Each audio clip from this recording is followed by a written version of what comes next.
Did Martinez sacrifice his career for Barcelona? ये झूठ है।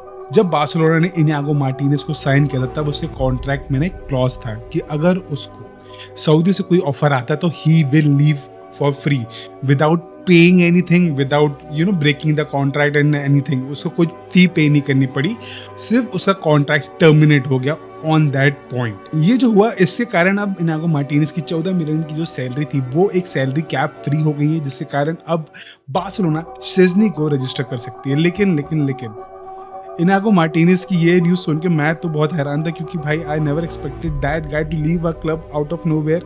मैं तो ये सोचता था कि भाई ये बंदा आया है, अब ये बंदा यहीं पे रिटायर होकर जाएगा, क्योंकि जिस एज में वो आया था, जिस फेज में वो अपने करियर के आया था, ये मेरे को एक्सपेक्टेड था कि ये बंदा ये रिटायर ही होकर जाएगा। But still now he is one of those player who came in the time of crisis and stayed when nobody wanted to even put their hand in a club who is in crisis.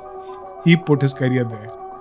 मतलब अब ये उन players में हो गया है, Aubameyang हो गया, अडामा ट्रॉरे हो गया, लूक डिजोंग हो गया, डैनी एल्वेस भी है। ये उन प्लेयर्स में अब ये नाम आएगा कि भाई एक बंदा इनियागो मार्टिनेज भी था जिसने क्राइसिस के टाइम पे आगे बार्सिलोना की मदद करी। बट एक गम मेरे लिए रहेगा इनियागो मार्टिनेज के लिए कि हम उसको, ये बार्सिलोना क्लब उसको चैंपियंस लीग नहीं जिता पाई। But still it's, I don't know what else to say, but still Inigo Martinez will always be counted as the Barcelona legend.